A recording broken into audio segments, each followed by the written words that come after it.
cascos fendidos, rabo pontudo, um par de chifres e pele vermelha. Essa talvez seja a iconografia mais comum do Senhor das Trevas, mas nem de longe é única, né? O demônio tem muitas faces, pois é o pai da mentira. Mas afinal, quais são? No episódio de hoje, vamos investigar como a nossa cultura trilhou para montar na cabeça de todo mundo como é a aparência, a postura e o jeito de te tirar do bom caminho. Logo depois dos recadinhos, e a gente já volta.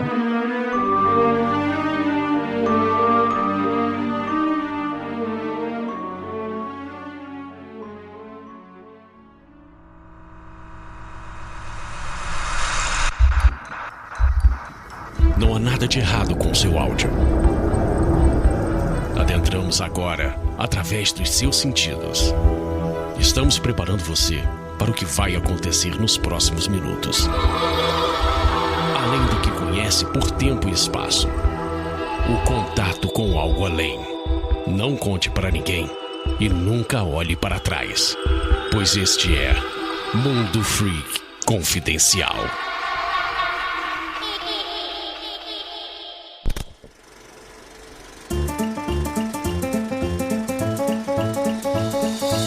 E chegamos aqui em mais um episódio, começando agora os tambores, Murilo.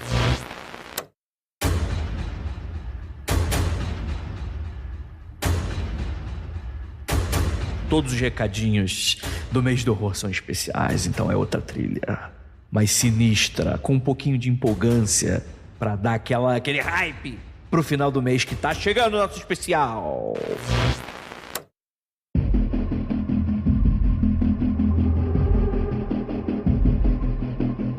Galera, muito obrigado mais uma vez vocês estando aqui. Eu prometo que vai ser bem rapidinho, eu vou cortar fora aqui o papo furado. Bem rapidinho. Primeiramente, anunciar aqui o nosso especial, como a gente prometeu desde a última vez pra cá. A gente falou que a gente faria uma campanha de financiamento coletivo única, né? A gente acabou de abrir um Catarse. Para você que não sabe, tá dando mole, é o nosso grande especial, nosso grande audiodrama que nós lançamos todo final de outubro aqui pra vocês. E cara, e que ele gera muita coisa bacana pra gente. E é claro, é caro, né? Sai muito do que a gente faz, a gente contrata atores, tem direção de elenco, tem um monte de coisa bacana, e por isso o custo acaba sendo muito alto. É uma proposta independente, né? A gente tira do nosso bolso, então a gente gostaria muito de fazer novamente, e ele vai acontecer, independente da campanha ser bem sucedida ou não, tá, gente? De qualquer maneira, ela é uma campanha flex, ou seja, se a gente bate a meta, acontece. Se a gente não bate a meta, acontece também, tá bom? Então é mais uma ajuda de custos que você pode, ouvinte, estar ajudando a gente, em troca a gente vai dar umas mini recompensas. É claro que, como a ideia é pegar esse dinheiro para investir direto no audiodrama, no especial, não faz muito sentido a gente oferecer recompensas físicas por enquanto, porque dá muito trabalho, muita energia e é um gasto muito grande de dinheiro, né? Então, a gente preferiu focar bastante em recompensas digitais, mas, cara, elas estão muito legais. Além, é claro, dos wallpapers, né, e coisas bacanas que a gente vai oferecer para vocês, além do pôster para você imprimir em casa, a gente está oferecendo 4 workshops exclusivos para essa recompensa, tá bom? Não sei se a gente vai dar isso novamente em algum momento. Eu acredito que vários deles aqui eu acho que não. Se tiver, vai estar em outro valor, sei lá. Mas enfim, são 4 workshops que, cara, é feito pela galera do Mundo Freak de maneira inédita. Primeiro workshop, podcast de storytelling em 3 atos comigo. Eu vou dar esse storytelling, eu vou abrir a caixinha de Pandora e falar como que a gente transcorre, como a gente faz as histórias, como a gente estrutura, como que é o formato, como fazer serializado, para você que gosta muito do nosso trabalho, quer aprender a fazer, quer aprender como fazer isso de maneira ficcional. Eu vou dar umas dicas até que vão transcender podcast, né, que você vai poder aplicar em qualquer tipo de serialização que você quiser fazer aí. Se quiser fazer uma série de contos, né, alguma coisa nesse sentido, com certeza algumas dicas ali vai dar para aplicar para você, tá bom? Então, workshop, podcast, storytelling em 3 atos feitos por mim, tá? Vai ser um papo de 1 hora em que você vai sair com alguma propostazinha de sua autoria na sua mão e vai ter mais 1 hora para bate-papo, perguntas e respostas pra gente dar uma afinada em qualquer dúvida que vocês vão ter. Depois também temos o workshop de produção de podcast ministrado pela Ira Croft, isso mesmo. É um podcast em que você vai produzir... E aí não precisa ser só ficção, não. Qualquer tipo de podcast. Você que gosta de fazer podcast, quer aprender a fazer. Pra você que já sabe fazer, mas quer aprender um outro método, quer ter dicas com a Ira, que, cara, eu e a Ira, a gente tem mais de 10 anos de experiência com podcast. Então acredito que talvez a nossa opinião valha alguma coisa, né? Então, Produção de podcast ministrado pela Ira Croft também tá lá como recompensa. Temos aqui criação de aventuras e personagens para a campanha de RPG com Rafael Jacaúna. Para você que quer adentrar no mundo do RPG ou quer melhorar seus skills de como ser um jogador melhor, como fazer uma ficha melhor e como você pode criar uma aventura melhor, né? Aí caso você seja mestre, é uma oportunidade para você que, mano, Rafael Jacaúna, ele tem anos, mais de década aí de experiência com RPG em escola, com os amigos, nas lives, então ele é o cara para esse tipo de coisa, tá bom? E teremos também o 4º e último workshop que a gente está oferecendo, marketing de influência, como fechar publis com marcas, com o Fernando Ticon. Pra quem não sabe, Fernando Ticon faz parte da equipe do Mundo Freak. Vez ou outra, bem de vez em quando ele aparece aqui, talvez ele apareça mais em breve. Ele é um profissional que lida diretamente com marcas, né? Com publis e essas coisas. Então, caso você tenha um projeto, não precisa ser só podcast. Caso você tenha algum tipo de projeto e que você tenha um pouco dessa dificuldade, como chegar nas marcas, como falar, qual deve ser a postura, o que você aceita, o que você não aceita, é um workshop também. Todos esses workshops, gente, o mesmo formato. 1 horinha de papo, em que você vai sair transformado, né? Papo de coach, né? E mais 1 hora de tiração de dúvida ali, de conversa. E também tem ali nas recompensas um combo pros 4 workshops com um pequeno desconto. Tá bom, gente?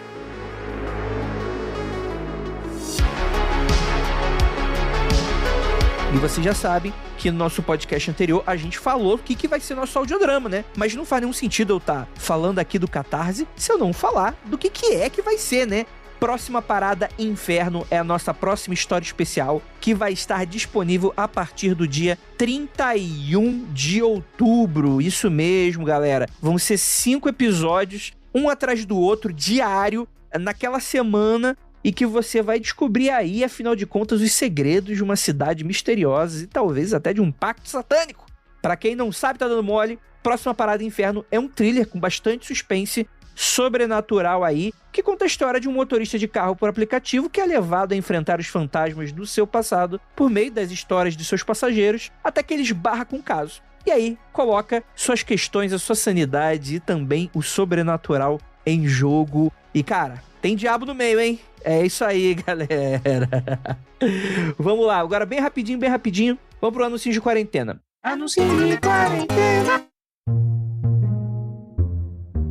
Anúncios de quarentena. A gente decidiu abrir uma exceção. A gente geralmente não fala de Catarse aqui, porque Catarse dá uma série de questões, principalmente questões de data, essas coisas assim, que nem sempre a gente acaba fazendo da melhor maneira possível aqui. Não é o melhor espaço pra gente fazer, mas a gente abriu uma exceção para nossa queridíssima editora do Aconteceu Comigo, a Ellie. E é claro que a gente vai falar aqui também do Lucas Gandra e do Miguel Beholder. E é um catarse do Noites na Serra do Mar, feito aí pela galera do Mar de Contos, que é um canal da Twitch voltado à produção de conteúdo de RPG. Então, galera, 2 catarses maneiríssimos para você apoiar, hein? Noites da Serra do Mar é um livro de RPG idealizado dentro do Mar de Contos para ser um cenário de horror nacional e que foi produzido pela galera aí, né, do Mar de Contos e também da Capa Cósmica, né? Diferente da maioria dos livros e cenários de RPG, o Noites de Serra do Mar se propõe a ser um livro 100% imersivo, sem regras específicas. Assim você pode adaptar a história para ser narrada e jogada em qualquer sistema de RPG genérico que você conhecer. O livro é escrito como um manual de campo para os brigadistas que trabalham no turno da noite da sinistra Serra do Mar brasileira. Então, assim, é um cenário maravilhoso, nacional, e, cara, fica aqui a recomendação. O financiamento coletivo vai estar no ar até o dia 31 de outubro desse ano e conta com diversos níveis de apoio, incluindo algumas recompensas limitadas e também metas estendidas que serão entregues a todos os níveis de apoio. E você, tem coragem de se tornar um brigadista? Vamos lá, gente. Vamos apoiar aí.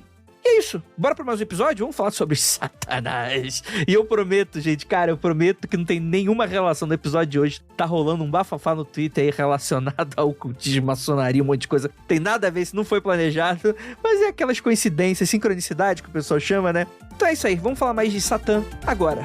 Bora lá.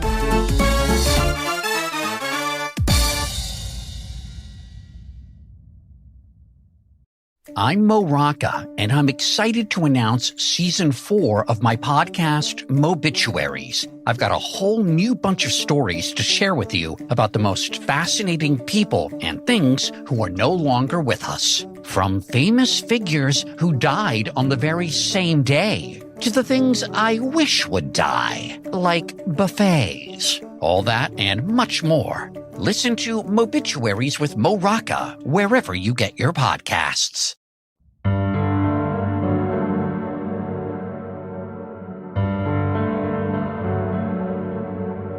Longos dias e belas noites, queridos ouvintes. Está começando mais um Mundo Freak Confidencial. Eu sou o Satã e hoje vocês vão me escutar durante pouco tempo, porque eu tô com vários especialistas em mim. Mentira, eu sou o André Fernandes e pra me ajudar temos aqui ele, nosso queridíssimo Satangos do Mundo Freak Confidencial, Rafael Jacona. E aí, Andrei, como vocês estão? Quero saber o seguinte, quem tá com o diabo na garrafa aí, ó? Quero saber. Entendi. E temos aqui também nosso Lucy Fug, Rocambole, Marcos Keller.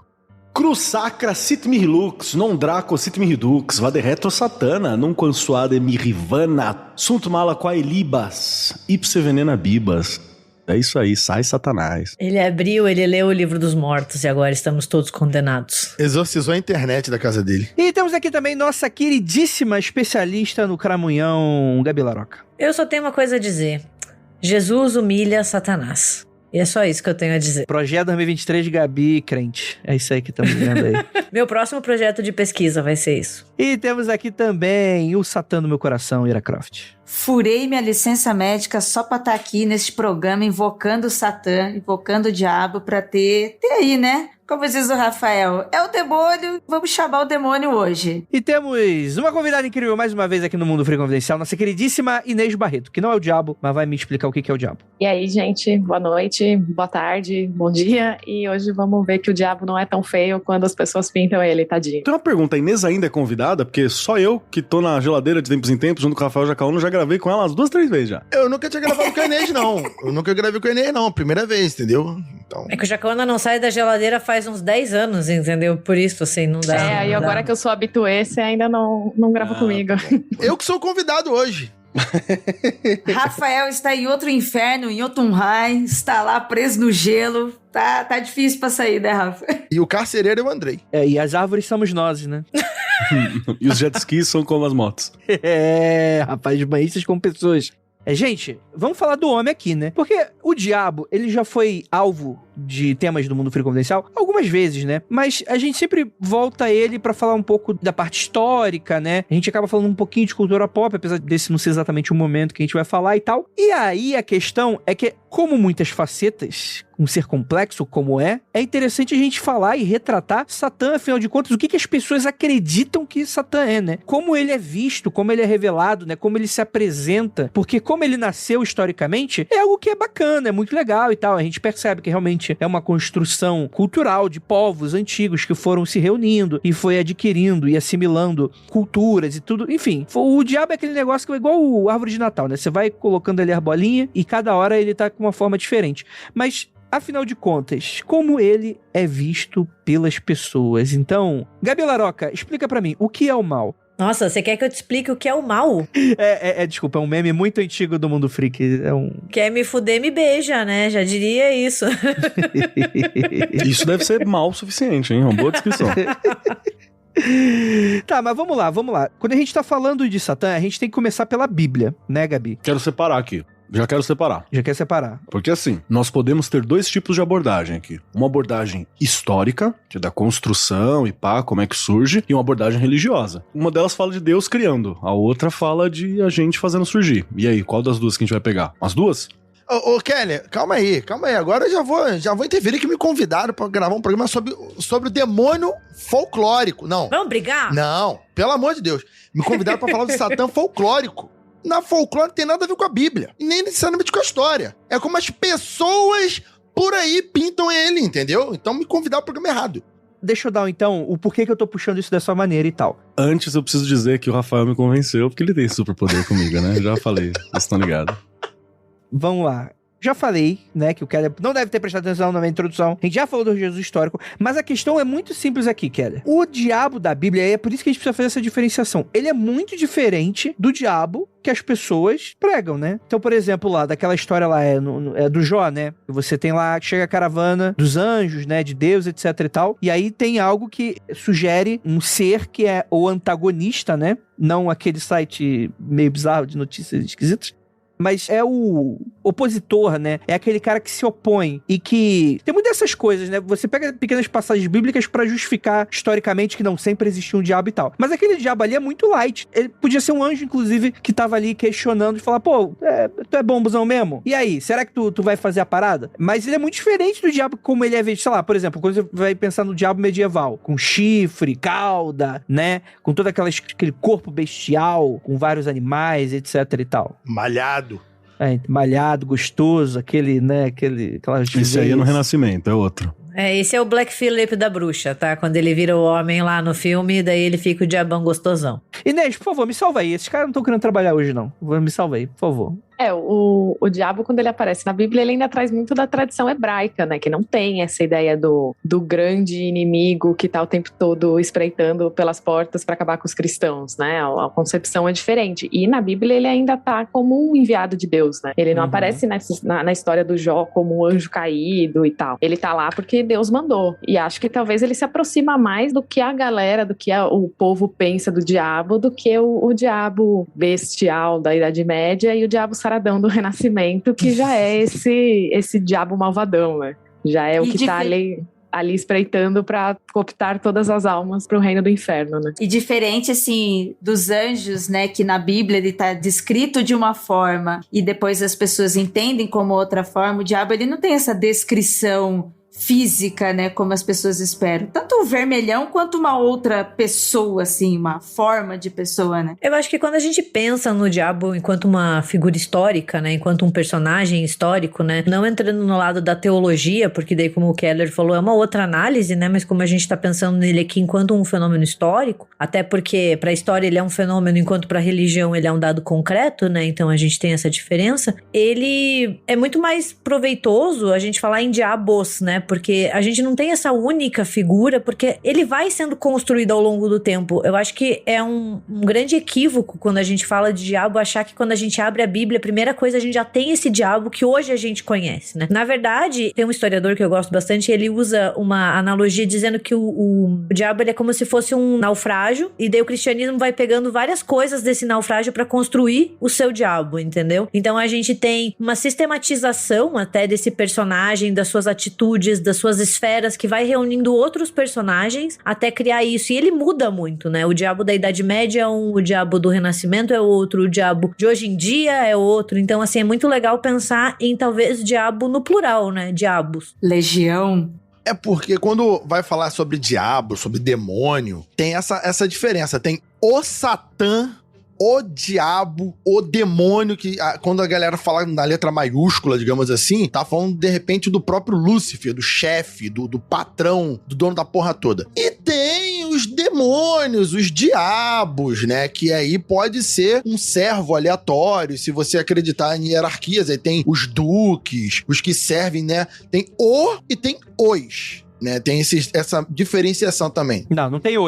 Pra gente hoje é o. Não, mas o que eu quis dizer, deixa eu me explicar. É que assim, do lado de vista historiador, a Inês vai concordar comigo, me ajuda, Inês. No sentido de que o diabo, ele muda muito ao longo da história. Então ele não é essa coisa ahistórica, imutável, entendeu? Ele é uma figura, mas ele vai mudando demais. Então depende, pra gente entender o que o diabo depende de que lado a gente tá olhando. Então assim, que tempo, que espaço e por qual lente. Então assim, a história cultural, a história econômica, a história das religiões, entendeu? Sempre depende da lente que a gente vai olhar, a gente vai ter um prisma diferente do que ele é, entendeu? Então é muito difícil pensar em um ser homogêneo e imutável ao longo da história. Deixa eu puxar uma parada aqui, que é só pra gente começar a entender. Se você pega, o Andrei começou com a Bíblia, então deixa eu puxar lá pro Velho Testamento, que não é a Bíblia. Vamos lembrar, galera, aí que o Velho Testamento não é o livro dos cristãos, é o livro dos judeus que os cristãos pegaram pra eles. Mas beleza, você vai lá, olha no Velho Testamento, você tem pouquíssimas citações claras, assim, a Satanás, a esse adversário, esse inimigo. Lembrando que a palavra Lúcifer não vai estar no Velho Testamento, porque ela é uma palavra em grego, né? É uma palavra latina, perdão. É uma palavra em latim, então você não tem presente, né? Não tá na escrita do Velho Testamento. Você só vai ter citação em Zacarias e em Jó. Em Jó, ele aparece como poesia, da forma como o judaísmo conservador olha hoje. Os judeus mais conservadores, eles entendem o diabo como uma coisa que existe, como um anjo, mas a serviço e controlado por Deus. né? Controlado por isso. Ele trabalha pro maluco, ele tá na folha de pagamento do divino, como eu costumo dizer. É uma comitiva de Deus que chega, né? Tanto é que é Deus que enviou, né? Deus enviou a pedido do diabo, né, as coisas. Fica botando pilha errada no Deus. Botou pilha, meu, né, poder. E aí, isso é lá. Mas essa é a visão do judaísmo conservador hoje em dia, que ainda tem ele como um dado concreto e tal, mas como um anjo a serviço de Deus. Nota que ele não é alguém que tá numa luta, numa batalha eterna com o divino. Isso é um rolê que os cristãos vão pegar lá na Idade Média, mas você não tem isso no período antigo, quando a gente fala do judaísmo. E no judaísmo em geral, normalmente quando aparece a palavra Satanás ou Rachatan, né, que é traduzido como adversário, os rabinos mais modernos, eles tendem a ver como mal num sentido ou humano, né, quando tá no Tanakh, citado como no sentido humano, ou um mal abstrato. Então, mesmo quando aparece uma citação a esse mal, não é algo presente. Aí vai ter alguém que, sei lá, assistiu Sobrenatural pra caramba, sabe a série? E aí fala assim, mas tem lá que o rei que caiu com um terço e não sei o que tá no texto de... Calma, gente, isso aí também é uma interpretação que foi feita depois, né, pra falar que aquele lá seria o tal do Lúcifer, que seria o anjo que caiu. E como eu já disse em algum programa anterior, há muito tempo, é muito louco, porque eu já frequentei cultos e igrejas onde eu fui, e o cara tava falando de púlpito, assim, com toda certeza, dizendo, porque o diabo estava no louvor divino e ele caiu por causa do orgulho, por não ver a humanidade, e ele pregando assim com a certeza e citando, tá na Bíblia. Mentira, o cara tava pregando John Milton, o cara tava pregando Paraíso Perdido de cima do púlpito. E é fantástico isso. Há um tempo recente, eu tava trocando uma ideia, né, com o pessoal na mesa de jantar, e aí tinha dois muito evangélicos ali no rolê, cristãos, no caso evangélico não, católicos. Não, um evangélico e um católico, enfim. É um papagaio e um português, né? Entraram no bar... Aí eu falei, cara, não tem Lúcifer na Bíblia. Aí eu falei lá a citação. Mas por que você foi entrar nessa briga? Porque o Rafael, ele é esse cara. Tava falando sobre religião, É tipo assim, que nem quando a avó fala, Deus te acompanha, você fala, benção, avó, amém, entendeu?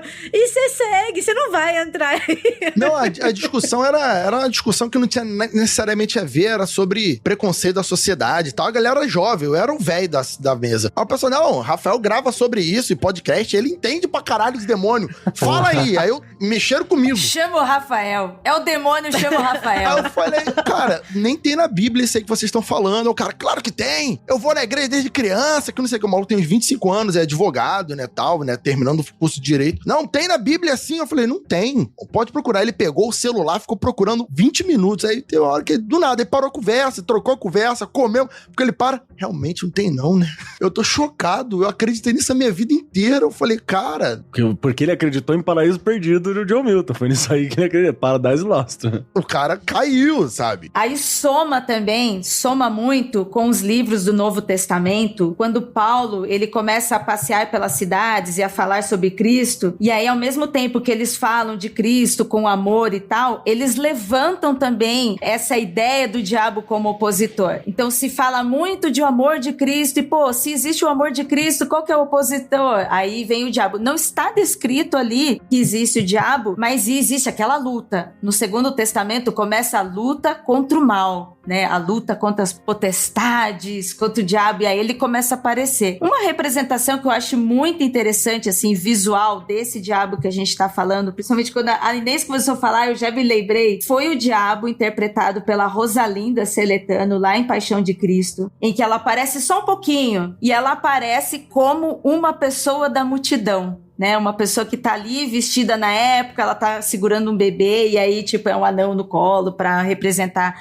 coisa esquisita e tal, né? Mas é uma representação que eles levaram pra esse lado de como as pessoas naquela época, na época de crucificação de Cristo, estavam vendo o diabo, que era uma pessoa que estava ali andando pela terra, só estava ali andando entre as pessoas, não era o diabão chifrudo provocando, cutucando, sabe? Ele estava ali passeando, aí vai tendo referências como essa de Jó, que o Keller falou, né? O diabo estava passeando na terra e de repente, opa, Deus, o que está acontecendo aqui? Tem até umas representações da Idade Média, ali na virada, né, da Antiguidade para a Idade Média, que o diabo ele é representado ainda como um anjo mesmo. Tem um mosaico lá do século VI que o diabo e o anjo são representados iguais, só mudam as cores, e aí para mostrar que aquele é o diabo, o anjo tem uma ovelha do lado e o diabo tem um bode. Então mesmo nesse período da Antiguidade, virada da Idade Média, ele ainda tem essa questão um pouco mais como um humano ou como um anjo, né? Não estava tão animal, tão deturpado como a gente vai ver depois que ele vai sendo criado, né? E a gente estava falando de Novo Testamento, o que também contribui para essa imagem do diabo que a gente tem hoje são aqueles chamados textos apócrifos, né? Que são os escritos que não entraram na Bíblia oficial, os famosos manuscritos do Mar Morto e outros textos, o livro de Enoque, né?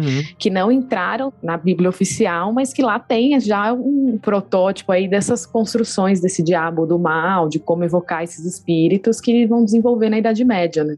Uma das grandes obras aí do Lúcifer, do demônio, do diabo na arte, é aquele quadro do século XIX. Pô, foi ele que inventou? Sacanagem.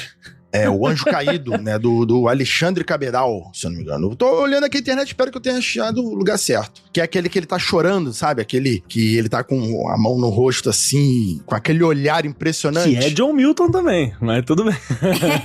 Não, é inspiração, ele pintou nessa época. E aí que é também esse diabo já tá humano. Né? Ele volta, ele bebe lá de John Milton, e aí você tem um demônio humanizado completamente, com aquela cara de bravo, muito no olhar, mas não no chifre, não na asa de morcego, com outras características, né? Mais no olhar do que fisicamente. Eu acho que a galera devia incorporar logo o John Milton na Bíblia. Então, eu ia falar isso, Kelly, eu ia falar isso. Já incorpora, mano, que aí não tem uma discussão, tá ligado? Aí quando fala, não tá na Bíblia, ele fala, tá, e eu vou falar, tá mesmo. Na verdade, tá faltando o pessoal do marketing trocar o nome do inferno lá do John Milton, colocar Bíblia 2. Aí acabou. Acabou a história. Não tem o Velho Testamento, Novo Testamento, fica igual Star Wars. Vai ficar a velha trilogia, a velha nova trilogia e a nova trilogia. Acabou. Eu acho que foi quem melhor entendeu o que é o diabo, né? O John Milton, ele mesmo. O que melhor. Mas é isso que eu ia falar. A gente não tem um episódio sobre Paraíso Perdido, do Milton, mas a gente cita ele em diversos episódios e algo que meio que a gente já chegou à conclusão nesses outros episódios é que provavelmente o que o John Milton faz é pegar muito da tradição oral ou da cultura que tava rolando na época, o que o pessoal acreditava, e pra colocar ali, né? Então fica naquela do tipo, é uma ficção, tem os rolês de ficção, mas tem um pouco do que a pessoa acreditava na época, né? Que tem aquela discussão, é válido ou não é válido? Aí não acho que não sou eu que vou dar a resposta, mas... Sabe o que é também, Andrei? É que assim, as moças que estão aqui conosco, elas podem me corrigir também se eu estiver falando merda. Que tem um rolê que é o seguinte, como boa parte do que a gente entende do diabo, ele vai ser moldado durante o contexto medieval, né, durante o feudalismo e tal, porque é onde a igreja vai se desenvolver, é onde, né, ela vai ser o pensamento majoritário, a igreja católica, apesar de já ter trocentos pensamentos católicos que vão disputar por um discurso maior até serem incorporados dentro da igreja, e dentro da igreja mesmo a galera fecha o pau, você junta aí um beneditino e um jesuíta numa mesma mesa pra você ver que legal a treta que sai. Então é interessante. Mas tem algumas coisas que é parte do imaginário do contexto feudal. Por exemplo, era um momento muito bélico, né? Era um momento de dificuldades, você tinha várias tretas e a sociedade se organizava na forma de preparar pra treta. Então você tinha, por exemplo, o povo que sustentava o rolê todo, né? Que era os laboratori, quem trabalhava. Você tinha os bellatori, que eram os nobres, que era quem lutava. E você tinha os oratori, que eram os clérigos. Nota que os clérigos lutavam a luta espiritual, pra defender a galera, e os bellatori lutavam a luta física. Era uma época que a nobreza pegava em espada ainda, né? Uma nobreza que ia pra frente, de batalha, por aí vai, treinava o dia inteiro pra manter essas tretas. E quando a gente fala sobre, por exemplo, o fato do diabo ter sido alguém que traiu Deus, que se voltou contra, um dos piores pecados, assim, que você tinha na descrição medieval era um ato de traição chamado felonia, que é você ser um vassalo que tá traindo o amo. Numa sociedade feudal, é lógico que isso vai ser um crime absurdo, né? Porque a última coisa que você quer é que o cara te traia. E aí, você tem isso traduzido pra falar, olha só, quem trai, olha quem é que trai. Olha como que você tá agindo. Então você vai criando o imaginário, obviamente, espelhando os medos que você tem na sociedade. E quando você incorpora tão fortemente esse resquício lá de Jó, do diabo tá caminhando pelo mundo, é porque, no geral, você tem uma sociedade que o sol se pôs, é escuro de verdade, né? Não tem o que fazer. A noite é cheia de perigos. À noite você tem os crimes, à noite você tem os roubos, à noite você tem os lobos, à noite você tem o escambau A4, e também tem ali as coisas que você não vê. Então era razoável que um mero camponês medieval olhasse para aquele momento e falasse, o diabo tá aqui fora. Ele, se eu sair para fora para cagar, não tomar cuidado, ele me ataca. Então você tinha esse olhar também porque era a construção do paradigma, das invasões bárbaras, né, das lutas feudais e por aí vai. Muito dessa construção também, tinha esquecido o nome do rapaz aqui, né, do jovem, né, Dante Alighieri. Alighieri, né? Com Divina Comédia também contribuiu 1 milhão de vezes para descrever o inferno e os ciclos do inferno. O John Milton é importante, mas a Divina Comédia, ela vai descrever... Tem gente que na igreja, como eu tô dizendo nessa discussão, que descreveu o inferno do Dante. Eu tô olhando pra pessoa, cara, isso na Bíblia? Tem o inferno, é assim. Eu falei, rapaz, isso aí não tá na Bíblia, não.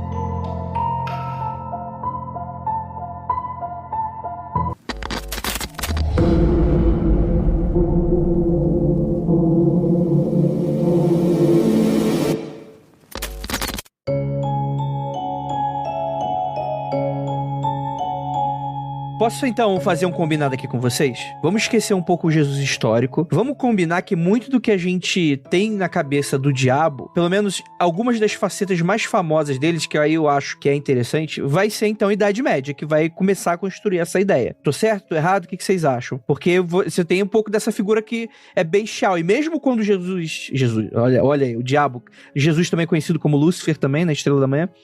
Calma aí. Tu falou Jesus antes. Devagar. Vamos lá, desculpa. Eu pensei que tu tava falando do Jesus, aí agora tu falou, não, eu errei. Não, desculpa, eu errei Jesus, mas eu falei, ele é citado na Bíblia como Estrela da Manhã em alguns momentos também. Mas eu não tô falando de Jesus, não, eu quero falar diabo. Mas o diabo, por mais que ele seja bonitão, depois do Renascimento, etc e tal, por dentro ele ainda é feio. Então muitos filmes, etc e tal, retratam o diabo. Pode ser bonito, pode ser interessante, pode ser um ator gato, mas ele sempre tem, quando joga água santa nele, ele volta a ser besta, né? Ele volta a ser animal. Então eu acho que a Idade Média começa a construir um pouco disso, né? Ou claro, iconografia de desenhos animados, né? O Boom de Fora, né? Sei lá, tipo, tem um monte de coisa aí retratado esse diabo bestial. E eu acho que também é onde constrói muito do diabo como uma figura que se opõe a Deus. Quase, é que o cristão não admite isso, mas com uma figura dualista, né? Que não tinha, então, na figura bíblica. Tô certo ou tô errado? Comentem. Primeiro, que uma das facetas pro demônio, pro diabo, ele tem essa aparência bela, e quando você pressiona ou você faz alguma coisa ali, ele tem essa face bestial, é pra mostrar que ele é um enganador, né? Pra passar a ideia de enganação, de manipulação, que ele quer mostrar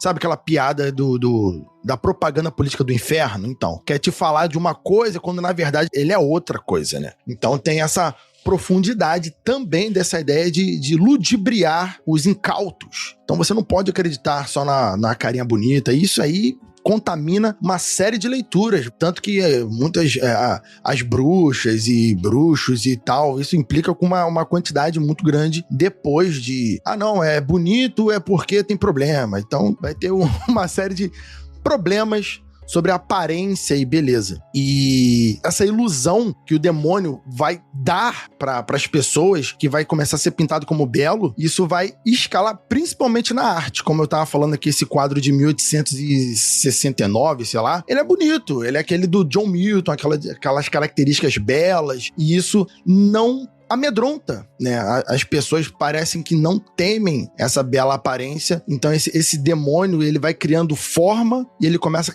a ser vendido, né? Ser passado cada vez mais como o manipulador e o enganador, e não mais a fera, a besta fera, o selvagem, o destruidor. Eu acho que tem muito dessa ideia de ser mais leve do que bruto, né? Antes era só destruição, agora ele quer levar o seu coração, levar a sua alma. Mas deixa eu perguntar pra Inês então, você concorda com que o diabo medieval mudou muito esse paradigma de como a gente crê hoje? O que você acha? Eu acho que é do medieval ali para o que a gente chama de período moderno, né? Que é quando começa a época das grandes navegações, que os europeus vão encontrar com outros povos que ajudam a criar essa ideia do demônio, né? Então acho que é nesse o período em que vem esse diabo, o grande inimigo, essa construção que a gente tem mais presente hoje. E aí realmente no século XIX ele vai assumindo uma outra cara, né? Até uma cara de metafórica, né? Ele vira uma alegoria para outros males, né? Não só o mal absoluto, mas ele vira uma alegoria, por exemplo, para o mal que a nobreza faz, para o mal dos governos, para o mal da própria igreja. Uhum. Então ele, nessa época aí do John Milton, no século XIX, ali em 1860, ele já começa a passar por essa outra mudança, que acho que é também mais presente pra gente hoje, né? de um ponto de vista mais metafórico, assim. Eu acho muito interessante como a Inês falou, né? Porque a gente pensa em diabo, a gente geralmente pensa em Idade Média. E ele acaba ganhando ainda mais coesão no início da modernidade mesmo, assim. Esse grande medo do diabo que a gente lê ou que a gente também subentende, ele meio que vem ali no início da modernidade, porque eles herdam conceitos e imagens que vêm da Idade Média, né? Que vão sendo determinados e multiplicados, mas que daí eles vão ganhar mais importância, mais difusão, mais coerência ali no início da modernidade, com as grandes navegações, depois com as perseguições às bruxas e assim por diante, né? Então a gente tem meio que esse boom diabólico, né? Assim, que é produto de uma longa duração, de doutrinas, de crenças e assim por diante. Mas uma coisa que eu acho que é importante a gente saber também, eu acho que a Inês pode até falar melhor que eu, é que mesmo nisso, quando a gente tem esse boom diabólico, a gente ainda tem duas imagens do diabo que vão coexistir, uma que é popular e outra que é mais erudita, né? O diabo popular, ele é aquela coisa mais familiar, mais próxima do cotidiano, ele é até menos terrível, mais facilmente enganado, né? Capturado pra fazer as tuas vontades, né? Então até uma forma de defesa contra esse grande mal, com letra maiúscula, que a teologia às vezes imprime na mente. E o diabo da igreja, que daí é justamente esse grande inimigo, né? Esse representante do embate entre o bem e o mal, né? Então acho sempre importante a gente pensar que não existe um único diabo na liderança. As pessoas lidam com as formas possíveis, né? A gente tem um discurso que vem da igreja, mas a gente também tem pessoas que não recebem esse discurso de forma passiva. Elas também têm os seus jogos de cintura e as suas manipulações, não de uma maneira ruim, assim, mas de uma forma de você moldar a sua realidade. Todo mundo fala da Idade Média, mas a Idade Moderna, puta que pariu, mano. A Inquisição, né? Exatamente. Nasceu o pior diabo que o capitalismo nasceu ali. Já começou. Né? Aí a gente tem colonização. O que é a colonização? A Europa invadindo todo mundo, a Europa distribuindo para todo mundo a visão que ela tinha sobre isso e usando isso para botar ainda mais medo nas pessoas que elas estavam matando, roubando e colonizando, utilizando da igreja, mesmo quando a igreja não estava diretamente, mas utilizando sim dessa imagem e acrescentando ao diabo ainda mais terror e horror para usar contra essas pessoas, né? E por outro lado, essas outras culturas, né, que como a Inês falou, começa a se misturar também, né? Porque aí começa a se utilizar dessas outras culturas, pega-se imagem delas e coloca no diabo e diz, olha só, o que é o diabo aqui, né? Olha, essas pessoas que nós estamos colonizando, mas são elas que têm o diabo ali dentro de casa, né? O diabinho da garrafa ali, são elas. E aí começa a acrescentar ainda mais no diabo. Perfeito, cara. Acho que a gente pode até puxar mesmo a partir do fim da Idade Média, início da Idade Moderna. Tá errado falar só a Idade Média como eu fiz, porque a Idade Média é gigante, né? Então fica meio difícil também de você encontrar. E é perfeito quando vocês puxam da Idade Moderna, porque foi onde você teve os piores momentos da Inquisição, por exemplo, né? O pessoal confunde com Idade Média, né? Não foi na Idade Moderna, foi pós-Reforma Protestante, né? Como resposta também à Reforma Protestante, e você tem um movimento, acho que nos Estados Unidos, que ela enrijece no século XVIII, no fim do século XVIII, nos Estados Unidos. Então, são alguns momentos em que você tem a Inquisição pegando, né, firme, assim. Porque a gente tem uma construção de Idade Média que ainda vem muito do positivismo e do iluminismo, Verdade. que é a famosa Idade das Trevas, né? Que era aquele período que não aconteceu nada na Europa, que eles estavam lá afogados em fanatismo religioso, e o Renascimento e o Iluminismo vieram para tirar a gente das trevas. E hoje a gente, né, que estuda história, né?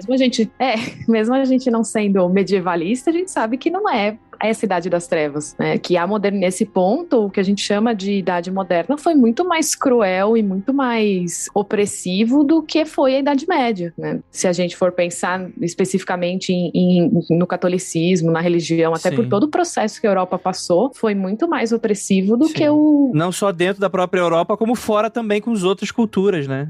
Perfeito. E aí, Andrei, entra uma coisa que começou a ser usada há muito tempo já sempre foi usado pela igreja e só vai se aperfeiçoando, eu não digo nem aperfeiçoar, só vai se ganhando nova roupagem, que é o transformar o seu rival, o outro, o estrangeiro, o povo que a gente está chegando, eles são o demônio. Aquilo que a Ira falou eles têm um demônio, não é só eles têm o demônio, eles são o demônio. Eles não são humanos, né? Demonizar o outro, pegar as características do demônio, do John Milton, do Dante, da Bíblia e colocar em pessoas, tirando elas do estado de pessoas. Assim você pode prender, pode escravizar, pode matar. E isso tá muito em voga hoje em dia no Brasil. Você tá me ouvindo, tá entendendo o que eu tô falando. Então fique muito atento a isso, porque cada dia mais é sobre isso. Você tirar o cristão, essa galera desse grupo, vai tirar a capacidade do outro ser humano. Todo mundo é demônio, então se é demônio a gente pode eliminar. Isso aí eu acho que é a maior característica folclórica dele, né? O diabo é o outro, né? Tipo, é muito difícil você encontrar... eu estou lutando contra... Geralmente é uma influência negativa, no máximo é uma influência negativa externa que tá entrando em contato com você precisa repelir aquilo, né? E isso é muito maneiro a gente ver que, de fato, é um discurso que tá no dia de hoje, né? Você vai ter o chifre das deidades, sei lá, celtas, que você vai colocar como característica principal. Você vai ter o bode, né? As pernas de bode, como sendo os sátiros, né? Porque eles eram transudos e tem muito daquelas questões dos mitos gregos, né? Você vai ter o tridente como sendo puxando o tridente de Poseidon, né? E é muito comum essas atribuições, né? Aí você vai para países africanos, você vai ver aquelas imagens com falos enormes, né? Então, da mesma forma que tem essa captação dos santos, anjos, sabe, de deusas, da mesma forma que foi criado esse Jesus fofinho, loiro, né, que também foi utilizado as referências, também se utilizaram para criar o diabo. Também se utilizaram esses elementos para adicionar no diabo que eles trouxeram, e é um negócio assim, né? Eles trouxeram o diabo pro bagulho, eles que trouxeram, e aí eles incrementam com as coisas que os povos colonizados têm para dizer, olha, não, esse é o diabo, né? Tipo, olha a manipulação da narrativa e que está aqui ainda, como o Rafael, hoje em dia, e está acontecendo isso. Tipo, as pessoas não estão vendo isso em nada, tipo, uma naturalidade que se fica, mano... Onde é que tá o diabo hoje? Onde é que tá o diabo hoje? O diabo tá em terreiros de candomblé e de umbanda, né? Tá no comunista, tipo, não tem Deus no coração, né? Lembram do grande comunicador brasileiro falando, não tem Deus no coração? Então, os ateus, né? Então, você vai colocando todas aquelas figuras que são periféricas, né? Ao centro de poder, e você vai atribuindo, né? E lembrando que, como você mesmo puxou, isso não é uma prática exclusiva do cristianismo e por aí vai. Como você falou antes mesmo dos sátiros, né? O sátiro, ele representava tudo aquilo era bárbaro, aquilo que o grego romano não queria, né? Então, enquanto a estátua grega tinha o bingolim pequenininho porque era civilizado, você tinha o sátiro com a benga gigante, parecendo que dava pra você, né? Parecia uma banana daquelas que tinha nos anos 90 pra você ficar no mar, assim, sabe? Pra chocar, né? Sendo puxado, pra chocar. Então ele era peludo, ele era chifrudo, ele era selvagem, ele era, né? Você tinha essa oposição. Então é normal você atribuir ali tudo aquilo que você rejeita. E aí eu trago uma questão. Será que nós estamos, como sociedade, nos entendendo como monstros na hora que a gente retrata o mal como alguém inocente na cultura atual? Tipo, esses Lucifers que tem surgindo na Netflix, com o Tom Ellis e tal. Será? Cara, isso é uma excelente discussão. O que você acha, Gabi?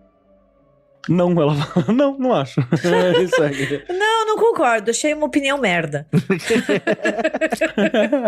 É que eu acho que o diabo, falando aqui mais pra um lado contemporâneo, assim, não tanto pro pé da modernidade da Idade Média, até porque eu sou uma historiadora da contemporaneidade, então eu sempre puxo a sardinha pro meu lado. Eu acho que o que o Keller falou faz muito sentido, porque o diabo ele tem muita relação com o outro. E quando a sociedade começa a questionar o que é humanidade, a gente pode se tornar o outro. E a gente também tem toda uma discussão em volta de monstruosidade. Então a gente tá tendo um diabo cada vez mais humano nos programas de TV, nos filmes, né? Se a gente for pensar assim, filmes como O Advogado do Diabo ali, né? São filmes que trazem um diabo. Ele tem poder sobrenatural, com certeza, mas ele não tem aquela feição animalesca, né? Ele se mescla entre a população, né? Então é um novo questionamento que o diabo começa a carregar, porque eu acho que se a gente tá pensando no diabo de um lado histórico, novamente, não entrando nele enquanto uma questão religiosa, mas questão histórica, ele sempre vai passar e sempre vai, de alguma forma, dialogar com a época em que ele é feito, em que ele é produzido. Então, ele vai ser diferente hoje do que o diabo da Idade Média. Ele pode ter características e ele pode trazer algumas coisas, mas ele vai ele vai dialogar com essa época, com o século XXI e com as nossas inquietações, com os nossos medos, né, com a nossa mentalidade. Então é óbvio que ele vai mudar e que o que assusta a gente hoje não é o mesmo que assustava o povo na Idade Média ou na Idade Moderna, né? Então é sempre interessante pensar nisso, assim, que não é um personagem ahistórico, né? Essa leitura que a gente está fazendo vai casar com, por exemplo, as características que a sociedade cristã, que é a maioria, não gosta. Alteraria um ponto. A sociedade cristã hegemônica. Porque tem cristianismos, Hegemônica. né? Tem muitos cristianismos aí dentro, né? Sim, é isso que eu tô dizendo. No caso, que vai ser da maioria. E não só, quando a gente tá falando de sociedade cristã, a gente tá falando de uma galera que não necessariamente seja cristão, mas seja conservador, tá? Então, você não precisa ser cristão pra ser conservador. Você pode ser de outras religiões, inclusive, né? E aí, por exemplo, o demônio, ele vai ser de alguma característica que aquela sociedade que tá produzindo aquela obra não curte. Perfeito. Ele vai ter perfeito. comportamentos que aquela sociedade que tá produzindo aquela obra ali não aprova totalmente. Então, o demônio, ele vai usar algum tipo de droga, ele vai utilizar de meios que nem sempre são ilegais, ou que nem sempre são brutais, mas que aquela sociedade, ele julga como errado. E esse demônio vai apresentar características dessas coisas negativas, entre aspas, pra essa galera mais conservadora, mais, digamos assim, antiprogressistas, vou colocar esse termo assim. Então, quando o diabo vai ser muito progressista em várias paradas, em muito seriado, em alguns filmes, em desenhos, ele é progressista. Diabo lacrador, Rafael? Diabo lacrador, diabo comunista, né? Não, isso aí é... Pô, eu vi um vídeo, eu mandei lá no meu Twitter, eu fiquei chocado, eu caí no vídeo, um canal minúsculo, mas um canal que... O tema é, o Melkor foi o primeiro comunista, o cara do Senhor dos Anéis. Melkor, Caralho, bicho. socialista, comunista não ele chama, Melkor é o socialista. Como você vê essas coisas, Rafael? O que você tá fazendo em sua vida? Eu botei lá no meu Instagram, depois no meu Twitter. Eu fiquei assim, aí eu vi o vídeo, aí eu fui comentando umas partes. Fiquei, rapaz... Não, porque o socialista não é uma pessoa boa. Porque só o liberal é uma pessoa que faz doação. O comunista não faz doação. Caralho! Se tu és liberal, libera o seu... Vamos. Entendemos o ponto. Vamos. Interessante.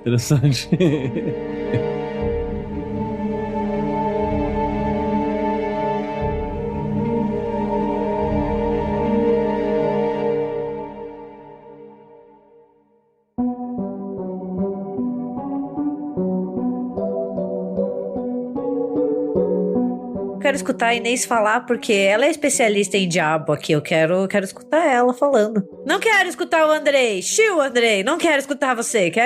Agora eu e a Ira vamos tomar esse podcast. Você está destronado. Não, é porque, tipo, a Inês fez pesquisa sobre isso, né? Tipo, seu mestrado, etc. E eu sempre fiquei muito curiosa pra saber com qual parte você lida mesmo, com qual diabo. Porque a gente falou bastante, né? Tipo, de vários diabos. E eu queria muito saber, assim, desculpa tomar o lugar do Andrei. Foi mal, Andrei, não me coloca na geladeira de novo, tá? É tarde.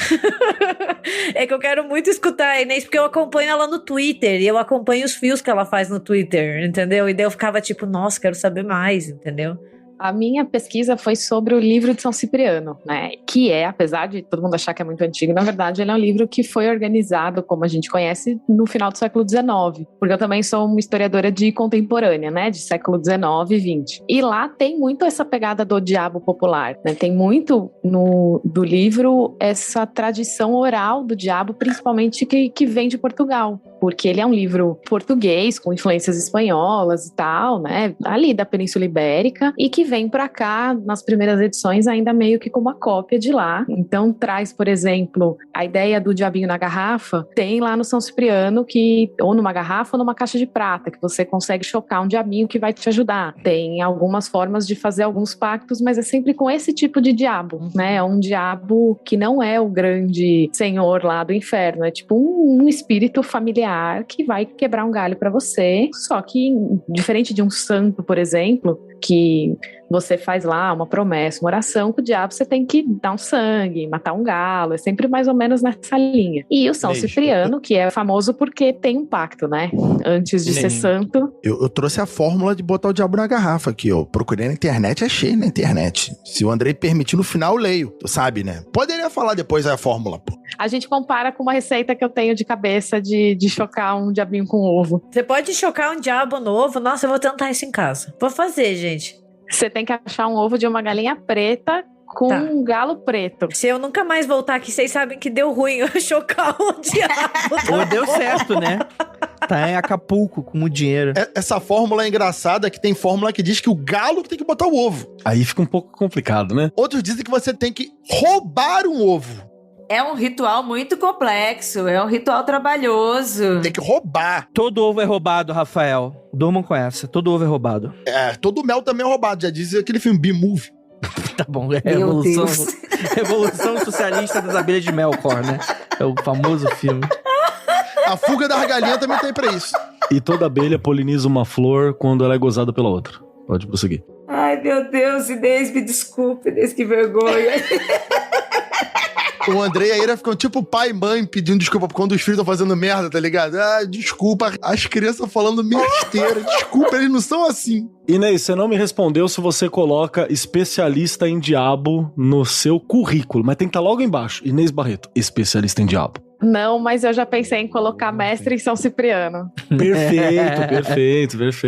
Vai aparecer alguém fazendo algum trocadilho infeliz, vai se preparando, entendeu? Tô falando isso, mas eu nunca coloquei mestre em magia no meu. Eu devia colocar, né? Também é verdade. Fazer um cartão, mestre em magia. Coloca no Lattes, mestre em magia, mestre em São Cipriano. Você fala muito bem nisso, né? Do sentido, tipo assim, a gente tem uma outra faceta que também é muito comum nos dias de hoje, que é a faceta do pacto com o diabo. Pelo que eu lembro do nosso episódio antigo do São Cipriano, infelizmente você não tava, o São Cipriano era um bruxo que se converte e aí vira santo, né? Só que os livros de magia, o grimório dele, fica popular, né? E aí tem esses lances, né? Ele fica mais poderoso. As pessoas entendem que ele é poderoso porque ele tem um pacto, e aí ele fica mais poderoso depois que ele vira santo. E isso não quer dizer que ele não continue tendo alguma relação com o diabo. Mas o que é interessante do livro é que sempre que o São Cipriano aparece para ajudar alguém, tem alguns episódios, algumas histórias que ele vai conversar com uma bruxa para ensinar ela a realizar algum feitiço. Ele sempre converte a pessoa no final. Então, mesmo que ele ajude a pessoa e passe uma magia e ela consiga lá, com a ajuda do diabo que ela quer, no final ela se converte. Então tá tudo bem. Cara, uma série da Netflix assim, tipo, resolve um bagulho com magia, no fim converte alguém. Todos os episódios, série pro fórmula, assim. Crente adora isso, gente. Converter no final, mano.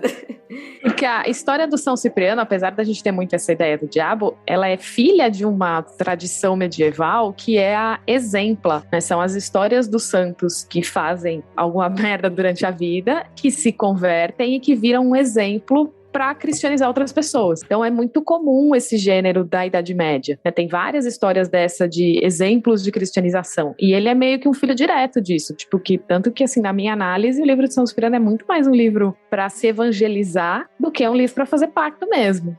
E mesmo os pactos, as orações são maravilhosas, porque elas chamam vários diabos, tipo Satanás, Barrabás, aí coloca no meio a Maria Padilha, que aqui é uma pombagira, mas na Europa é uma feiticeira que ajuda as pessoas, e aí chama Jesus, São Gabriel, São José, Nossa Senhora. Pra não ter erro, né? Quem atendeu, atendeu, isso aí, tá certo. É um samba. Inês, e são 2 pactos, né? Por isso que é poderoso, né? Porque ele vem do pacto com o diabo e quando ele se converte, ele tá fazendo um pacto com Deus também, né? Tem 2 poderes ali do lado dele, né? Sim, ele potencializa o poder dele quando ele vira santo, né? Então ele fica 2 vezes mais poderoso. E aí você pode pedir as coisas pros 2 lados. O cara tá fechado com os 2 lados. É aquele conceito que quando a pessoa cai, ela não reseta. Ela não começa do zero pro mal depois que ela cai. E nem reseta pro bem. Ela cai já fudidona, já. E o contrário deve acontecer também. Ela acende, vai acender fudidona também. Que deve ser assim. Caralho, o maluco é mal e é bom e faz maldade pra no final converter as almas pra Deus. O cara convenceu mesmo. É o Constantine. Pô, mas eu vou falar que isso tá muito presente hoje em dia, né? Poxa, se você for pensar assim, e gente, não confundam o que eu vou falar aqui com algum tipo de, sei lá, de punitivismo nesse sentido, assim. Mas é muito comum esse discurso dentro das igrejas no sentido de alguém que foi criminoso, alguém que cometeu um crime, cometeu, às vezes, até uma atrocidade. Você vê, cara, a vida dessa pessoa nunca mais vai ser a mesma. E aí se encontra dentro da narrativa religiosa como uma forma de dar reset. Tanto que vira até um pouco, pra quem não é muito do rolê, que vira aquela piada do, pô, o cara vai, mata, faz de tudo, etc e tal, e depois é só se converter, né, pra ter aí uma nova forma, talvez. Mas é uma ferramenta simbólica dele, né, pra ele ter uma desculpa pra um reinício e tal, isso é bem comum mesmo. Porque também a igreja vai pensar da seguinte forma, isso vem lá de algum momento da Idade Média, provavelmente da Baixa Idade Média. Se o cara não puder pedir perdão por qualquer coisa que ele tenha feito, dependente do que ele tenha feito, o cara vai falar assim, já vou pro inferno mesmo, foda-se. Aí ele vai entrar num turbilhão de desgraça infinita, entendeu? Então, por pior que ele tenha pecado, a igreja vai falar pra ele, não, se você parar agora, fizer isso e aquilo ali, você reseta, você volta, né? Você vai ver isso na cultura pop pra caralho, Darth Vader explodiu planetas, matou, sacrificou, escorraçou, fez o inferno. Matou criança. Aí no final, fez um bagulhinho só, foi pro céu, tá ligado? O cara explodiu planetas. Ele matou. Aí no final, sei lá, se revoltou, se arrependeu, né? Muito cristão isso. Se arrependeu no momento da sua morte. Garantiu o lugar no lado bom da força, acabou. Entendeu? Tudo foi resetado. Eu não tô nem exatamente fazendo um julgamento de valor e tal, porque é o tipo de coisa que as pessoas que se resolvam com elas mesmas, né? Mas é muito comum, né? O que você tá falando tem razão, porque são valores que, tipo assim, Star Wars tem cristianismo. Tem uns crentes do TikTok que falam que é, mas não é, né? Mas todos os valores cristãos estão ali inseridos de certa maneira. O valor do autossacrifício, né? Você se unir com uma força superior, né? Com uma vontade. Acho que fica muito difícil você fugir disso quando você cresce embebedado disso nessa cultura, né? Não tem muito o que fazer.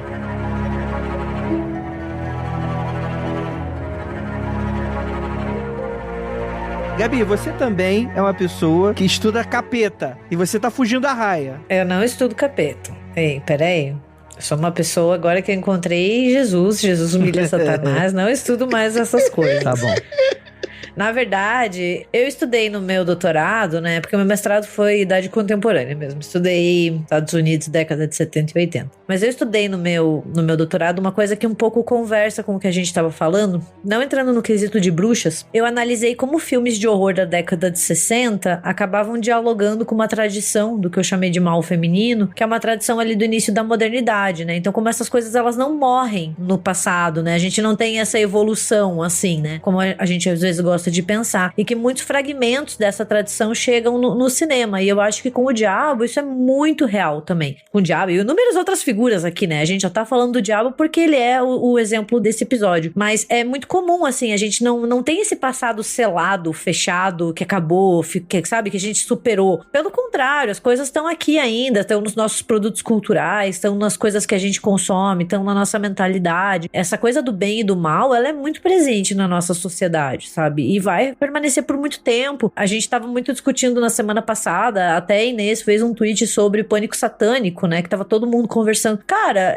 pânico satânico é o embate do bem e do mal, revestido de uma nova forma, entendeu? Então, e é o capeta ainda, sabe, ganhando uma nova dimensão. Então, ele permanece, né, mas assim, não ele enquanto essa entidade verdadeira, ou não, depende do que você acredita daí, né, mas ele vai sendo ressignificado e as coisas não são tão enterradas assim quanto a gente acha, sabe? Ai, porque na Idade Moderna queimavam e enforcavam bruxas, isso é uma coisa muito distante. Não é tão distante assim, sabe? A gente traz muita coisa desse passado. E o cinema é um exemplo óbvio disso, né? O cinema é um exemplo, tipo, que a gente vê, né? Porque daí no cinema a gente tem a imagem, a gente consegue visualizar aquilo. Mano, a gente chama o rótulo de Coca-Cola de Alô Diabo, gente. Da hora. E é sério, mano. Gente, e o disco da Xuxa, que se você tocasse ao contrário, ela falava a língua do capeta? Adorava.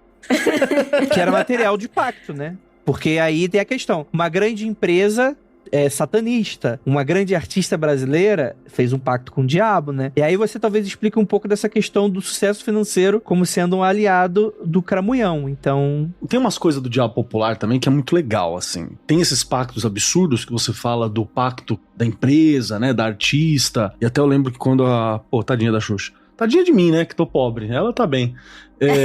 Que falava que quando saiu da Globo, né? Foi o pacto que tinha vencido. E ela foi, sei lá, tipo a Record, sei lá onde é que ela foi. E tem umas coisas do diabo popular que é muito doido. Tem muito no interior de São Paulo, Minas Gerais, a ideia de você fazer um pacto com o diabo pra virar um grande guitarrista, no sentido do violão, né? Pra tocar violão bem. Eu lembro de um dos pactos que era muito louco, que é você colocar a mão dentro de um buraco numa igreja, no horário específico, e depois de fazer uma determinada invocação, alguém ia quebrar teus dedos, e aí quando você tirasse a tua mão dali de dentro, seus dedos se curassem, você ia estar solando pique Robert Johnson, assim, na encruzilhada, ia fazer uns bagulho muito louco. Então você tinha essas histórias, e tem várias histórias de violonistas que fizeram. Eu consigo imaginar alguém inventando essa porra e ficando atrás da igreja com um pedaço de pau. Só pra quebrar dedo de maluco, com certeza. Mas você entende que interessante? Então você tem também como uma forma de dar talento, que é uma versão da história do Paganini, que é uma versão da história do Robert Johnson também, que teria feito um pacto na encruzilhada, né, do Crossroads. Pô, isso aí é inveja pura, né? Não tem outra explicação, né? O cara ficar tocando pra caralho. Não, que o Robert Johnson ele não ajudava também, né? Ele fez uma música explicando como é que ele fez, né? Então não ajudava. E, além disso, tem um documentário na Netflix sobre isso, que é excelente. Ele se aproveitou disso e aí ele começou a ensaiar no cemitério meia-noite, sabe? Aí as pessoas começaram, sabe? Começaram a achar que ele tava lá conversando, fazendo pacto com o diabo, e ele tava lá com o professor de música dele, ensaiando no cemitério. Isso deixando as pessoas ainda com a imaginação muito mais fértil, né? Ô, Ira, e aí quem eram os ajudantes da Xuxa? Era o Paquito, porra. Pelo amor de Deus, a Xuxa também se ajuda. Porra. É tipo aquele lance lá da teoria da conspiração que a NASA tá escondendo a Terra plana. Aí eles colocam códigos secretos. Aí... Mentira, né? NASA quer dizer em hebraico, não sei da onde. Serpente, aí o logo da NASA é uma língua de cobra, porque eles têm que ficar...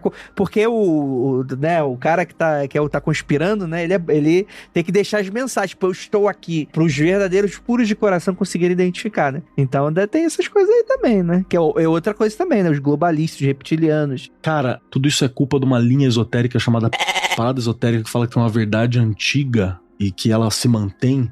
Isso foi muito reforçado no fim do século XIX, e essa galera da extrema-direita pirada, ela segue muito esse caminho, cara. É assustador o quanto essa galera vê. Você não pode falar isso em lugar nenhum, porque você tá dando referência pra galera, assim. Você não dá pra falar isso num programa, tá ligado? Ainda. Um dia eu espero poder falar. Se você fala isso, a galera vai atrás. Se você falar não vão atrás, eles vão atrás. Eu vou estar dando autor, eu vou estar dando referência, eu vou estar dando bibliografia, porque tem toda uma linha teórica completa em cima disso, dizendo que existe uma verdade absoluta, existe um grupo associado à esquerda, associado a por aí vai, que quer destruir isso, enquanto tem um grupo secreto que é uma espiritualidade elevada que tenta trazer a verdade ao longo do tempo, assim. É uma guerra santa. Pô, mas isso é Assassin's Creed, né? Tempo. Isso aí é a rede do Assassin's Creed. Mas eu prefiro que a galera procure por Assassin's Creed do que por...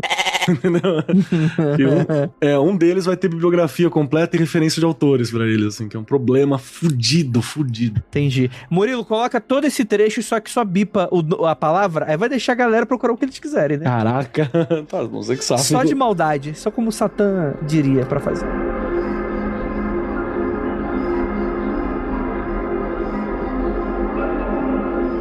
Queria resgatar um pouquinho de uma característica do diabo que a gente meio que deu uma raspada quando a gente cita o Diabo Veste Prada, não, caralho.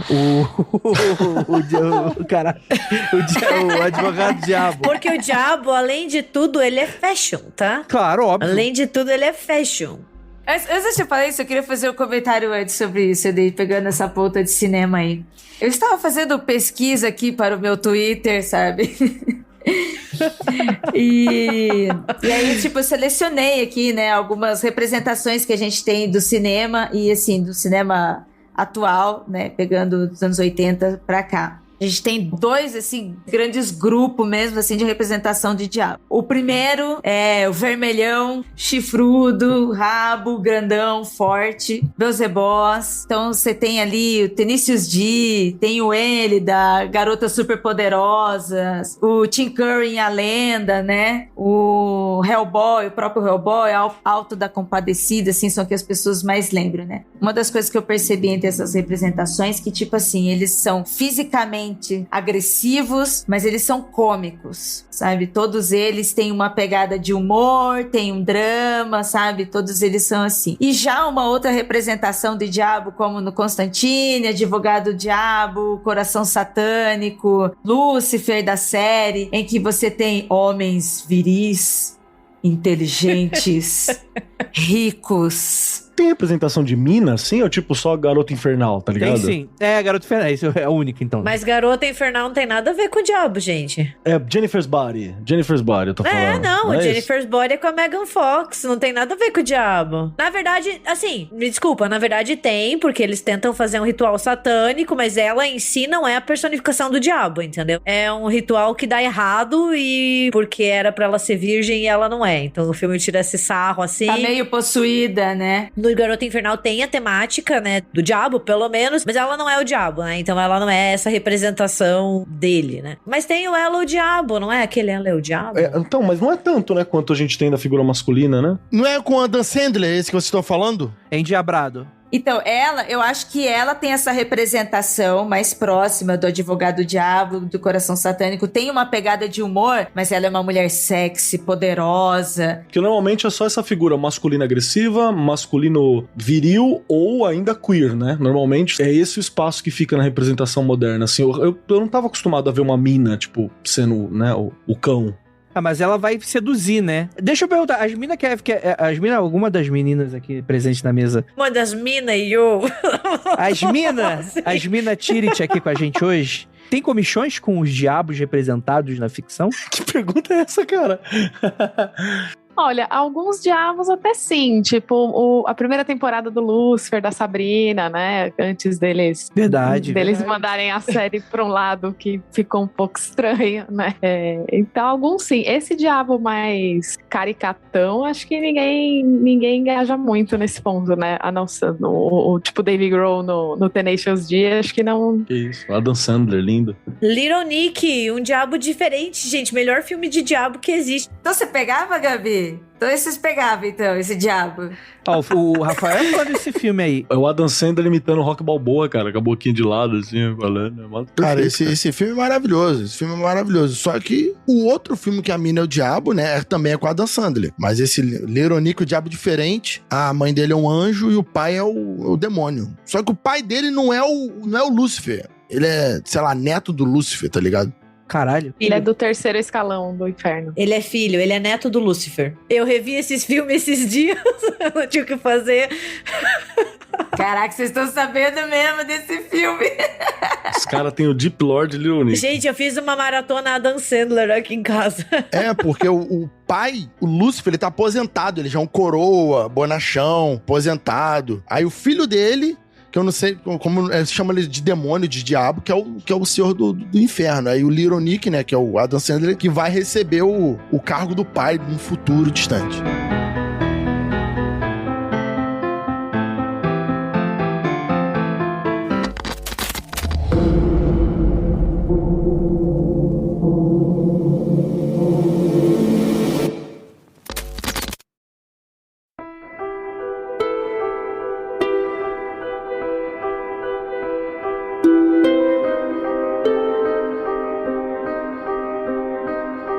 Então, o Lúcifer do Sandman é uma representação feminina? Ou ali é uma representação sem gênero? Ele é andrógeno como um anjo, né? Ele é representado como um anjo. E aí tem essa figura meio andrógena, que não tem gênero definido, acredito eu. No quadrinhos não tem o gênero claro. E também ele foi baseado na fase andrógena do David Bowie, né? No quadrinhos. Então tentaram recuperar isso com a Gwendoline. É verdade, isso mesmo. Essa influência gigante aí. Esse que é o ponto interessante. Eu vi o Sandman, eu vi o quadrinho do Sandman e imediatamente eu achei que era um homem. Ponto. Aí quando eu vi o seriado, eu não reconheci a atriz. Depois que eu fui procurar quem era, imediatamente eu reconheci como uma mulher. Mas depois, ao longo do programa, eu entendi que era pra ser andrógena. Entendeu? Então, só foi a primeira impressão. Assim que apareceu o personagem, eu falei assim, nossa, botaram uma mulher como o Lúcifer. Maneiro. É porque gênero é muito século XX. Acabou o gênero. Tá abolido o gênero. E o Gaiman nunca nem assumiu e nem quis fazer ou atualizar como um não binário, entendeu? Tipo, nem não binário. Também não é um não binário. Não tem gênero definido. É que se a gente for pensar historicamente, né, o diabo ele é uma coisa mais essência, né, ele é um ser acima ou abaixo, depende do que você quiser, né, mas a questão é que ele vai incorporando uma figura masculina porque ele é contado por homens, entendeu? É, igual Deus, as duas figuras, né? Exato. Quando você tem o bem e o mal, a batalha entre o bem e o mal dentro do molde do cristianismo, né, a gente tem o Deus contra o diabo, assim, nessa narrativa clássica, né, falando de modos muito gerais. E tanto o bem quanto o mal são potências que personificam o masculino, né? A gente até pode ter o que a gente chama de mal feminino, mas o mal feminino ele é sempre subordinado ao grande mal masculino. Então, tipo, as bruxas, por exemplo, elas são servas. Teoricamente, o poder delas advém de um ser masculino. Então, elas podem ser malignas. E isso acaba indo pra cultura pop, né? Como a gente comentou ao longo desse episódio. Então, a gente tem 99,9% de representações do diabo, elas são masculinas, porque é o que as pessoas entendem, né? Isso são séculos de ter essa imagem. Tem uma coisa que eu tava conversando com o Andrei também sobre esse caso do Sandman. Suponhamos que o diabo, né, aqui na série, ele realmente tivesse escolhido uma atriz para fazer um diabo feminino. Lá no Constantine, quando a Tilda fez o Gabriel, todo mundo achou lindo. Que maravilhoso. Nossa, a Tilda maravilhosa diante do Gabriel, entendeu? Mas quando chega num outro caso agora, tá todo mundo, não, mas não pode, tipo, como assim? Sabe? No caso do Lúcifer, o pessoal pegou no pé da Constantine em si. Mas do Lúcifer eu não vi ninguém pegando no pé, não. Vi, pelo contrário, vi, assim, na minha bolha, bastante elogios, né? Tava incrível e tal. E que dá no mesmo, tipo assim, as pessoas reclamando da Constantine ser mulher, é a mesma coisa. A mesma discussão, entendeu? Só mirou na outra pessoa, sabe? Mas é a mesma coisa, a mesma reclamação. A história é a mesma, né? Tipo assim, tem é um episódio de 50 minutos pra retratar, sei lá, 18 páginas do gibi, né? Mas é a mesma história, né? E da Johanna Constantine faz ainda menos sentido porque ela realmente existe na série como uma personagem feminina. Sim. Perfeito. No quadrinho, né? Faz menos sentido ainda o pessoal reclamar, porque é o atestado de quem tá reclamando não leu o gibi, né? E a Coleman fez a Coleman, né? O que ela tem feito aí, eu acho bom pra caramba. Eu gosto dela, desde Doctor Who, qualquer coisa que ela fizer, tá maravilhoso. Então, comentei isso mais cedo na reunião. Eu vi pessoas mulheres... Não é da parada nerdola, a galera que é fã de Sandman, fã de livros assim do tipo, que não gostaram dela. Porque elas queriam um personagem masculino, porque representava XX, e elas explicaram um monte de coisa. Eu falei, olha, tá bom, mas eu gostei de seriado. Eu gostei. Não, mas sabe o que é isso? É porque é fã. Tipo, geralmente o fã, ele vai querer ser fidedigno. Poderia até alterar coisa na história, mas queriam a imagética fidedigna com relação a isso. E eu acho que esse é o tipo de coisa que é normal. É que eu acho que isso é desimportante pra história. Realmente é tipo assim, é a pessoa não entender que aquilo é uma outra obra, aquilo não apaga o original. E beleza, tipo assim, você vai ter outra oportunidade de ver o cara que você gosta em outras questões e tal. Não é um apagamento do personagem, né? Mas eu entendi, a pessoa só tá decepcionada porque ela tava esperando fã de algo, né? E quer ver aquilo daquela exata maneira e tal. Mas é aquilo, querer se frustrar com um pouco, né? A série tava fantástica em diversos níveis, né? Mas a Gabi ainda não falou qual é o diabo que dá fogo ali. É verdade, ela foi isqueirinho na situação, jogou a amiguinha no fogo e aí fugiu. Algo que o diabo faria. Talvez eu seja o diabo. Talvez eu esteja dizendo que as representações são predominantemente masculinas, porque eu tô querendo sacanear vocês. Pra despistar, né? E eu sou de Curitiba, uma cidade que gera diabos, entendeu? E é frio pra disfarçar, né? Pra contrabalancear. Exato. Eu não viria pra um lugar assim, entendeu? Mas qual diabo aí se sente comichão, Gabi? Pra não falar outra coisa. Qual te tenta? Cara, o meu diabo favorito e o que eu acho mais... Essa não foi a pergunta. Não, calma, eu tô tentando responder, deixa eu falar. Meu diabo favorito e o que eu acho mais tentador, tá? É o Diabo da Bruxa, do filme do Robert Eggers. Ah, Daniel Malik. Porque além de ele ser a personificação perfeita do que uma historiadora quer ver nas telas, e a Inês vai concordar comigo, você diz tipo, amém, alguém pagou um historiador pra fazer uma pesquisa histórica e não escrever um monte de baboseira no roteiro, assim? Toda a construção dele é muito legal. E cara, quando ele fala no final do filme... A manteiga derrete, né? A manteiga chega a derreter. E depois você tem aqueles vislumbres dele quando ele assume a forma humana. Meu Deus do céu. Ai, nossa. A manteiga derrete até umas horas. A Ira tá com calor agora. Esse bode. É só mais um motivo do porquê A Bruxa é o melhor filme de bruxa já feito. Ninguém Amém. nunca vai superar A Bruxa. Amém. Filme A Bruxa, eu tava falando pra galera que eu gosto do filme A Bruxa. A pessoa, mas tu não gosta de Midsommar, tu não gosta desses filmes assim, porque tu gosta da Bruxa? Eu falei assim, porque é um filme que o historiador vê e fica, meu Deus, que filme maravilhoso, caraca, cada detalhe, cada peça ali do filme é muito, muito excelente. Então, realmente, um filme incrível. Eu acho que, inclusive, a gente não citou A Bruxa em nenhum momento, mas acho que ele é importantíssimo, porque ele, é claro, ele é uma ficção, você tem adaptações pro público de hoje e tal, mas ele é, a gente vendo colocado na tela, as lendas do diabo daquela época. Não era o que era o que as pessoas ali acreditavam que rolava, né? Então, inclusive, não, porque eu achei furo de roteiro, eu achei nada a ver as coisas acontecerem daquela maneira, ou terminar daquela maneira. Não importa, aquilo ali é uma adaptação dos causos que o pessoal contava naquela época, reunidos e colocados, né? Então, isso é basicamente o tema desse podcast, né? É que se não apareceu o Capitão América na cena pós-crédito, aí não prestou. Tem que ter. Com todos os diabos. Tá. Mas realmente, cara, é muito maneiro, cara. E pra historiador, imagino que seja muito maneiro. O Mephisto vai aparecer aqui? Não, o Mephisto tá lá na série do Loki. Você tem que ver 15 vezes pra desbloquear ele na sua Disney Plus. E o Mephisto, ele não é exatamente o diabo. Ele é ele não é o diabo, ele é uma figura que tem essa aparência e que também começaram a chamar ele de diabo por causa disso. É que a Marvel não tem o culhão que a DC tem de colocar o diabo mesmo. Então eles colocaram uma figura equivalente ao diabo para ser o diabo, mas não é exatamente o diabo, mas é o diabo. A origem dele não é o diabo. É isso mesmo. Eu fui atrás dessas informações pra eu botar ele na minha listinha. Aí eu, mano, cuida dessa coisa aí. Pode, não pode, Eldo, É que a DC é isso. Tem Darkseid, tem o cara lá de Marte, tem o Super-Homem Batman e tem Satã. É isso. Né? Tipo, ali no mesmo universo, né?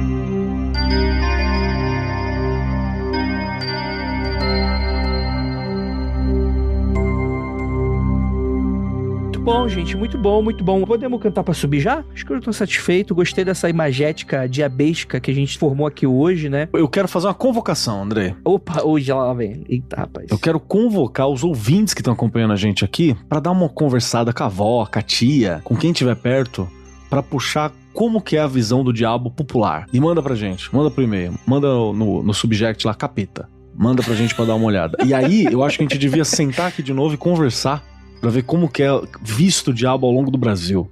Eu topo, Vamos? hein? Eu topo. Eu topo. Mas traz mesmo, traz isso, traz essa história antiga. Se o Andrei me tirar da geladeira depois desse episódio, eu venho, tá? Não, vamos fazer. Porque, imagina, eu quero mais história do tipo do diabo que quebra a mão, tá ligado? Eu quero ver o diabo popular. Porque só pra constar, teve uma história aqui próxima que tinha uma mulher de vermelho que era um demônio aqui na região onde eu moro. Tinha uma galera que falava que via ela na rua de chapelão, vestida de vermelho, e ela tinha cheiro de ovo podre quando passava. E a galera falava que era o diabo. E tinha uma galera que disse que viu ela, assim. Era uma história local que acabou, assim. Teve, sei lá, 10 pessoas que disseram que viu num bairro determinado e acabou. Queria umas histórias assim, tipo, como é que tua avó via, se tem uma história no campo, se tem uma história na cidade, se tem uma história de um vizinho. A história que você tiver. Se prendeu na garrafa, né? Como é que foi que fez, né? Se prendeu na garrafa, se escondeu no armário, se tava na casa. Então, se você tiver uma história dessa, manda aí pra gente fazer um programa especial. Só Diabo BR. Puxando o Diabo BR. Inclusive, Kelly, eu estou usando nesse momento a camisa do demônio. Então, fica aí a dica pra você comprar na minha loja. Camisa roubou dele, filho da puta. Perfeito. Muito bom esse cara. Eu roubei dele, mas ele de vez em quando ele aparece na live falando, Jacaúna, eu vou cobrar o royalty da minha camisa. Aí eu fico, que isso, bichão? Tá lá o demônio dando mensagem. Eu fico, ih, rapaz, será que é o bichão mesmo? Não vai, ele não vai estar na Twitch. Ele não vai aparecer na Twitch, eu acho. Parabéns, Rafael, por esse jabá encaixadinho que vai ser cortado na edição, sacanagem. Showman, Rafa mandou muito bem. Showman ali, pá, entrou, cortou. Espera até o final. É só pena que não falou onde que o pessoal compra, né? Lá na Jaca Freak Store, exatamente, jacafreakstore.com. Ó, corta isso aí também, Murilo. Então, gente... Não, quando ele for falar, você coloca o pi. Aonde você compra? Pi! Lá na corta e põe isso daqui, ó. Piticas, tá ligado? Que tá patrocinando o programa. Caralho. Você compra lá Piticas. Não. Corta e coloca pitucas. Não é piticas, é pitucas. Ai, gente, gostaria muito de agradecer a presença de todos vocês que ficaram até o final. Eu acho que o cast, apesar de caótico, foi bem interessante pra gente alinhar as nossas expectativas quando finalmente Satã dominar todo esse planeta e fazer de nós seus servos durante o dia do juízo final, porque afinal de contas não iremos pro céu. Calma aí. Alinhar nossas expectativas. Exatamente, pô. Tô errado? Não tô, tem que... Morreu! E agora? Calma aí, segundo o Mundo Freak que eu gravei, ali minha expectativa aqui. Porque senão, aparece da série do Sandman, aí o pessoal fica reclamando porque tá fora da expectativa da pessoa, sacou? Aí aqui a gente já fica alinhadinho, fica show de bola. Então, deixa eu perguntar aqui pra nossa convidada, a Inês, gostou de gravar? Deixa uma mensagem final, um jabá, onde o pessoal te encontra. Gostei de gravar de novo, obrigada de novo do convite. Pessoas me encontram no Instagram, no @ovôodabruxa, e lá tem todos os links de newsletter, coisas que eu escrevi, tá tudo lá, e no Twitter, @Inês Barreto. Então lá a gente fala de diabo, de bruxaria, de São Cipriano, sempre com essa pegada mais histórica. Então é isso, gente. Muito obrigado pra todos vocês que ficaram até aqui e aquilo. Não olhe para trás. Do you like to live deliciously?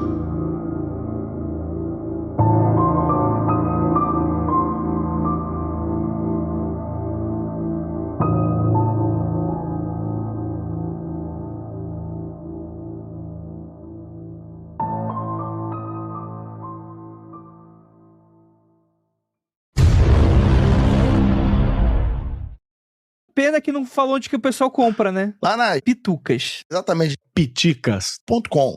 mundofreak.com.br